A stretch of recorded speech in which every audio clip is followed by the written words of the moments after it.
Attention, class. I have a new movie review, and it is Weapons! And this is going to be mostly a non spoiler review. I'm going to do my best. Okay, so it's written and directed by Zach Cregger, and it's starring Juliet Garner as Justin Gandy, Josh Brolin as Archer Gaff, Carrie Christopher as Alex Lilly, Alden Eldridge as Paul Morgan. Why did I mess that up? Paul Morgan, Benedict Wong as Marcus Miller, and Amy Madigan as Gladys. Now, what's this movie about?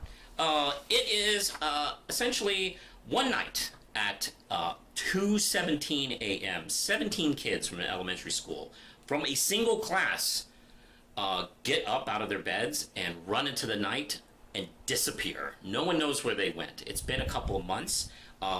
The town is absolutely devastated by this, and suspicions start to turn to their teacher, since it was one class that did this, not all over.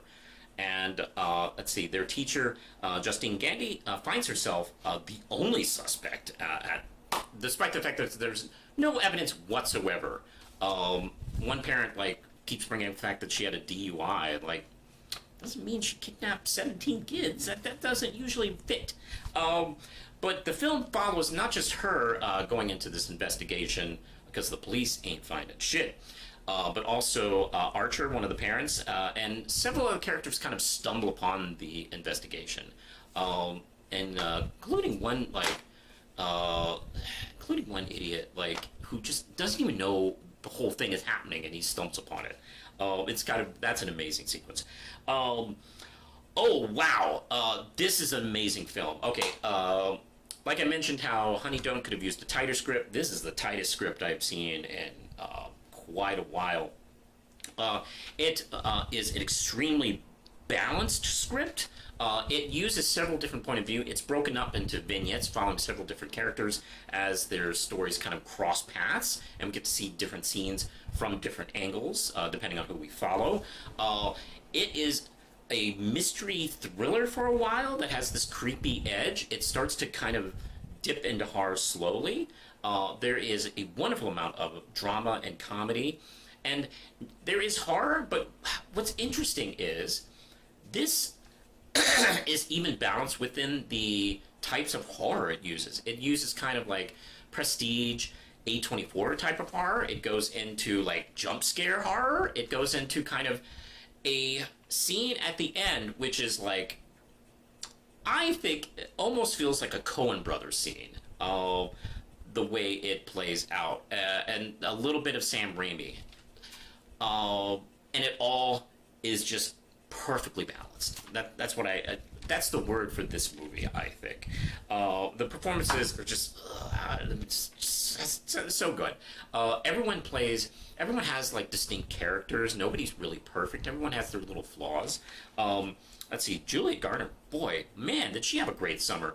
She's Silver Surfer and Fantastic Four. That was a hit. And what's the next movie that becomes number one? It was this one. Not bad. Pretty good year for her.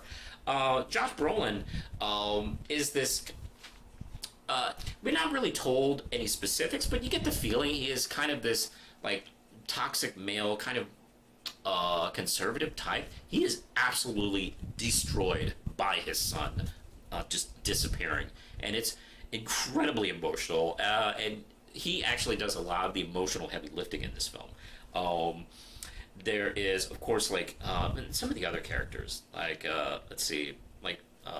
Aiden, Carrie, Benedict Wong is so good, because he is this, I can't remember if he's the principal or not, vice principal, but he is doing his best to kind of calm nerves as best as he can. And there's Amy Madigan, who is Oscar-worthy type of character, and I'm not gonna really give much about Gladys, but I enjoy watching an actor get into a role and you can tell they're having a ball playing this character, and Amy Madigan sure is. I would definitely put this in that category of actors just having fun with their role. And Amy Madigan is one of those actors who She's been around since the 80s. She pops up every so often. She kind of appears, she kind of goes up and down as far as like attention. She's an actor, and oh boy, man, she is all in on this character, and she owns every scene she's in. And you get to see all the others. You get to see very different layers. I think this is a great film for rewatching because I'm very curious to see where the clues. First watch, I enjoy looking back and thinking about some of the clues that they're giving us and foreshadowing here and there. But I'm very curious to kind of give it a rewatch and maybe even see those scenes even on a creepier light. This film has jump scares despite all this prestige stuff, and wow, I am not often got by a jump scare, but there's one that really got me. The second one, not so much, but it's also a strong, effective one that I can tell got others in the audience. Without saying, that jump scare plays unfair because normally a lot of jump scares have a scene that's kind of tense, or maybe it is tense and then kind of relieves us where we're feeling okay, and then the jump scare hits. That's pretty traditional. This does not play fair because it puts us in an emotional scene, and ooh, it hits us. Great stuff. And then after several moments of horror, including the ending, we are giving like these wonderful bits of relief, and I am just deeply impressed by this film. And Gregor is very similar to Jordan Peele, where he comes out of comedy and is starting to find his niche in directing horror. And he and Peele have a very similar approach, and they just know the way they go about. I'm a big believer in comedy and horror tied together, and they balance each other nicely. And they have several different beats that they tend to hit, which is why I think they're such popular and great genres. And I think he also has followed that path where he really understands how to deliver on a horror film. I have no complaints. This film I was deeply impressed with. I knew it was going to be good going in, but oh boy, there are some moments in here that chilled me to the bone, absolutely creeped me out, and made me feel alive again. This film was absolutely excellent. If you can see it when you can. It's worth your time. And I got to tell you, between this and Sinners, 2025 may be a horrible year for America, but oh boy, what a great year for horror movies. I don't know. Are we going to get another great horror film? Like, is this going to be a threefer where we get Sinners at the beginning, Weapons in the middle, and some other film at the end? I don't know. I don't care because this has been a solid year. What do you, the viewers at home, think? Let me know in the comments below.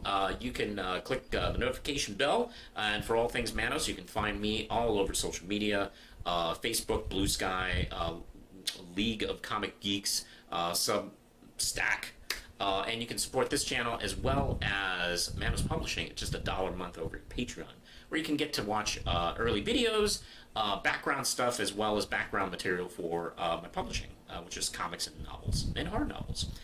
All right, I think that's it. I am done, and I could probably talk about this movie ad nauseum, but I don't want to really spoil it. I want you to enjoy it. So, push the button, Lindsay.